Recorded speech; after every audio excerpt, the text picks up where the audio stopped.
सिंधिया ने निजी सचिव पुरुषोत्तम पराशर को हटाया। 15 साल से संभाल रहे थे जिम्मा। बदलाव के बयार या कुछ और, आखिर क्या है इसकी वजह? सिंधिया के बेहद करीबी माने जाने वाले निजी सचिव को क्यों हटाया गया? एमपी में मचा है सियासी घमासान। ज्योतिरादित्य सिंधिया को घेरने में जुटे बीजेपी और कांग्रेस। ज्योतिरादित्य समर्थक मंत्री बोले, बीजेपी के भी वफादार नहीं होंगे सिंधिया। 3 साल पहले ज्योतिरादित्य सिंधिया ने कांग्रेस से बगावत की थी और उनके साथ 2 दर्जन विधायक भी बगावत कर गए थे। उस दिन के बाद से ही कांग्रेस नेता सिंधिया और उनके समर्थकों को गद्दार कह रहे हैं। सिंधिया की बगावत के चलते ही मध्य प्रदेश में कांग्रेस की सरकार चली गई थी, लेकिन अब सिंधिया समर्थक भी उन पर हमला बोलने लगे हैं। इसके साथ ही सिंधिया के साथ वो सब हो रहा है जो शायद ही सिंधिया ने कभी सोचा होगा। करीब 15 साल बाद केंद्रीय मंत्री ज्योतिरादित्य सिंधिया के निजी सचिव के रूप में उनका पूरा कामकाज संभालने वाले पुरुषोत्तम पराशर को हटा दिया गया। पुरुषोत्तम पराशर कई बार विवादों में घिर चुके हैं। इस बार ये चर्चा है कि आरएसएस के हस्तक्षेप के बाद उन्हें बाहर का रास्ता दिखा दिया गया। ज्योतिरादित्य सिंधिया के बेहद करीबी है पुरुषोत्तम पराशर। निजी सचिव पुरुषोत्तम पराशर की ज्योतिरादित्य सिंधिया से इतनी करीबी थी कि जब साल 2000 में एमपीसीए के 5 सदस्यों की नियुक्ति होनी थी तो इसमें एक सदस्य के रूप में पुरुषोत्तम पराशर का नाम सामने आया था। इसके बाद से उनके रसूख की चर्चा सभी जगह होने लगी थी।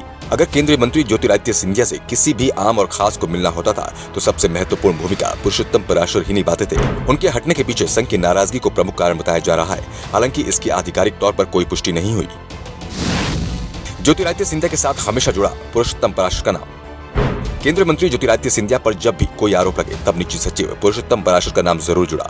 इसके अलावा जब भी कोई बड़ी उपलब्धि हुई उस समय भी पुरुषोत्तम पराशर को बधाइयां मिली। जब सिंधिया ने कांग्रेस छोड़कर बीजेपी में कदम आगे बढ़ाया था तब भी पुरुषोत्तम पराशर लगातार सिंधिया समर्थक विधायकों के संपर्क में थे। कई बार पुरुषोत्तम पराशर के खिलाफ केंद्रीय मंत्री ज्योतिरादित्य तक शिकायतें भी पहुंची थी। उनको हटाए जाने के पीछे शिकायत भी बड़ा कारण माना जा रहा है। निजी सचिव मूल रूप से एनटीपीसी में पदस्थ रहे हैं। उनकी वापस एनटीपीसी में रवानगी हो गई है। तो वहीं दूसरी तरफ सिंधिया के समर्थक ही उन्हें गद्दार बता रहे हैं। शिवराज सरकार में पंचायत और ग्रामीण विकास मंत्री महेंद्र सिंह सिसोदिया का बयान चर्चा में आ गया। सिसोदिया जाने अनजाने में ज्योतिरादित्य को ही अपने निशाने पर ले रहे हैं। दरअसल जो वीडियो वायरल हो रहा है उसमें सिसोदिया बीजेपी कार्यकर्ताओं को संबोधित कर रहे हैं। उन्होंने कहा, मैं धिक्कार करता हूं पार्टी के उन लोगों को जो पार्टी के प्रति समर्पित और वफादार नहीं है। जो लोग पार्टी से गद्दारी कर सकते हैं वे हमारे साथ भी वफादार नहीं हो सकते। ऐसे लोगों की बातों में नहीं आना चाहिए।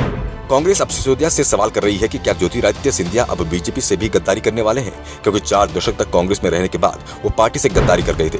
वो बीजेपी के भी वफादार नहीं हो सकते। विधानसभा चुनाव का समय जैसे जैसे करीब आता जाएगा कांग्रेस सिंधिया और उनके समर्थकों की बगावत को गद्दारी से जोड़कर प्रचार तेज करेगी। ऐसे में सिंधिया के लिए आने वाला समय बेहद मुश्किल भरा हो सकता है। ऊपर से सिंधिया समर्थक मंत्रियों के बयान भी उनकी मुसीबत बढ़ाते दिख रहे हैं। मध्य प्रदेश में 2018 के विधानसभा चुनाव में कांग्रेस को 230 में से 114 सीटों पर ही जीत मिली थी, जबकि बीजेपी 109 सीट ही जीत पाई थी। कमलनाथ को पार्टी ने सीएम बनाया, जिससे ज्योतिरादित्य सिंधिया नाराज हो गए थे और 15 महीने के बाद उन्होंने बगावत कर दी थी, जिस कारण से कमलनाथ की जगह बीजेपी के शिवराज सिंह चौहान सीएम बन गए। बीजेपी ने पहले सिंधिया को राज्यसभा भेजा और उसके कुछ समय बाद सिंधिया को केंद्रीय मंत्रिमंडल में कैबिनेट मंत्री बनाया। सिंधिया के पास इस समय इस्पात और नागरिक उड्डयन जैसे भारी भरकम मंत्रालय भी हैं।